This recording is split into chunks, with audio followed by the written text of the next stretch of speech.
The importance of emotional well-being and how it contributes to people's health. With a clear understanding of what mental health and emotional well-being are, there is now a need to understand how they interlink and influence the other parts of a person's health.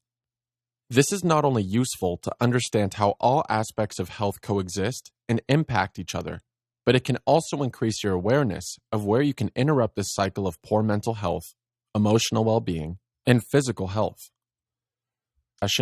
Learners will extend their understanding of mental health, appreciate the spectrum of mental health from illness to emotional well-being, and examine how emotional well-being contributes to physical, social, and mental health. Mental health issues cover a broad range of symptoms and illnesses. Importantly, by attaching a label to an issue, it does not mean it has control over you and will impact you for life. Also, mental health is on a spectrum that ranges from a flourishing and well-functioning emotional well-being to common worries and stresses and extending to debilitating mental illnesses. As briefly mentioned in the first lecture, well-being is not just the absence of mental illness. Good mental health requires the satisfaction of basic human needs and the chance to realize your own potential. It is important to take the time to question our own ideas of mental health to be able to challenge our own judgments. This can help you manage the daily difficulties and adopt a more positive view of emotional well-being, as opposed to a one-dimensional view of mental health which only deals with a range of symptoms or clinical illnesses. The World Health Organization recognizes that good mental health is more than the absence of clinical psychological illnesses. The current definition outlines that optimal mental health is a state of well-being in which every individual realizes their potential, can cope with the normal stresses of life, can work productively and fruitfully, and can contribute to their community. A word that has been used commonly in this area is flourishing.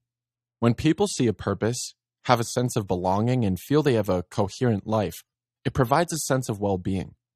In this way, our experiences and reactions to those experiences can make us happy or distressed, placing us at different positions on the scaling ladder of poor mental health and good emotional well-being. The position on the mental health spectrum can vary at different points during a day, outlining that emotional well-being is dynamic.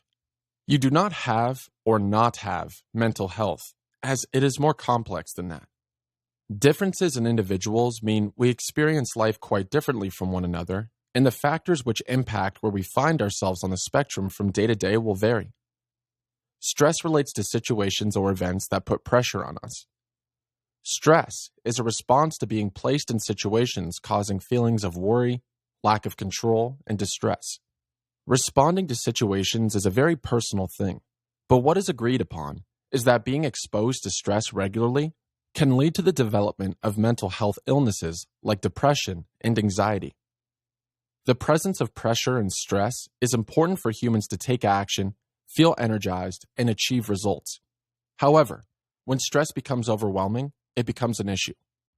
Mental health illnesses are common with depression and anxiety widespread, and rare problems like bipolar disorder and schizophrenia still prevalent. Recognizing the features of these disorders is important to increase your self-awareness and ability to empathize with others. Anxiety is what we feel when we are tense and worried, particularly in situations where we forecast outcomes. For example, thinking about an upcoming trip or the prospect of doing a public speech. Anxiety is a natural response to feeling under threat and can manifest itself through our thoughts, feelings, and physical sensations. When this feeling impacts your ability to function in daily life, it becomes a mental health problem.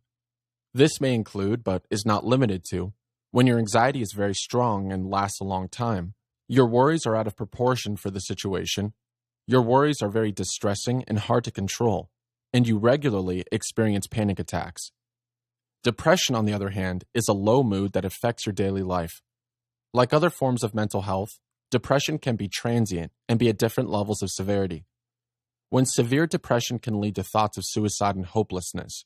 When bouts of depression are long and interfere with your life, it is a sign of clinical depression. Losing interest in life and past interests, social interaction, and a purpose are typical ways depression can impact people living normally. As discussed in the introduction, emotional well-being is more than reducing and preventing anxiety, depression, and other illnesses. This requires a shift in thinking away from viewing mental health in a negative way alone, as it is too simplistic. For example, a diagnosis of schizophrenia should not make you destined to poor functioning forever.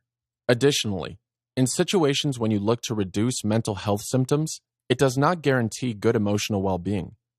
Good emotional well-being relates to the positive elements of mental health and involves more than just clinical symptoms. When emotional well-being is high, people flourish by being engaged with life, able to cope with setbacks, having a sense of belonging, and able to realize their goals. Defining health in a way that captures more than just disease is important. This becomes obvious when we examine how mental health, emotional well-being, physical health, and social well-being work in real life.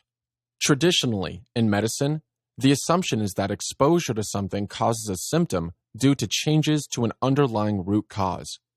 For example, under this assumption, a lack of sleep may make you tired, in distress, unable to concentrate, and upset. However, how can you be sure that the lack of sleep impacts your mental health and not that your emotional well-being is the cause of the poor sleep? In other words, is your stress, depression, and other emotions stopping you from sleeping? The reality is, these two areas are closely linked and exist in what is known as a bidirectional relationship.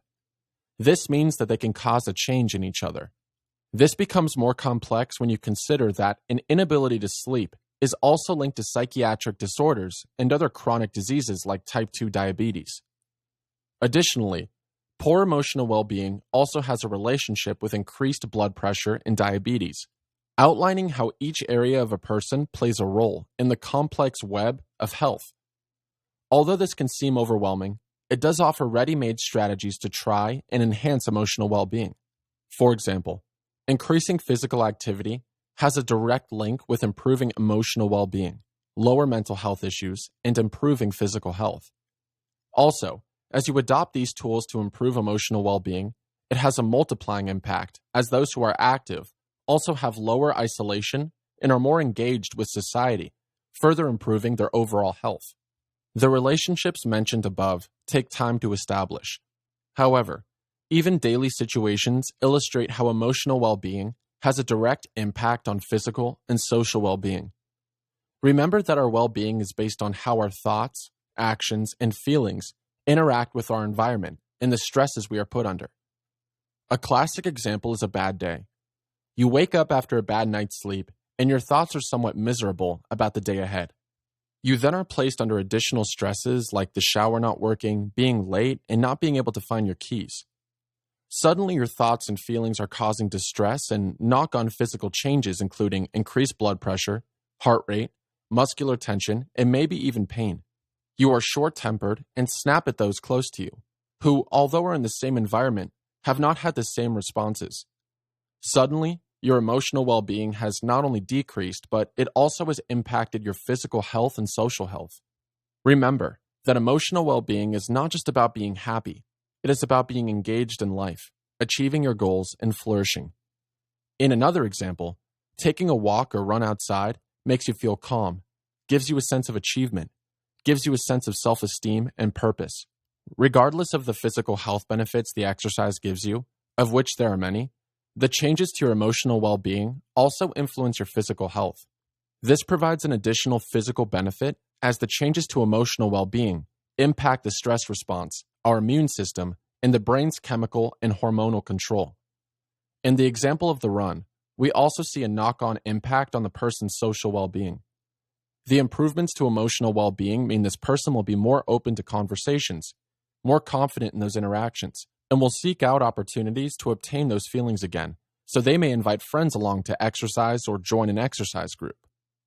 Moreover, the expression of our emotions attracts and influences other people's emotions, meaning your sense of fulfillment directly impacts the social ties around you. Once again, this then provides a continuation of the benefits across mental, physical, and social well-being. A human being innately needs to feel growth and a purpose in life. In situations where that is threatened, either by the environment or our responses to the environment, the changes to our emotional well-being directly impacts the biological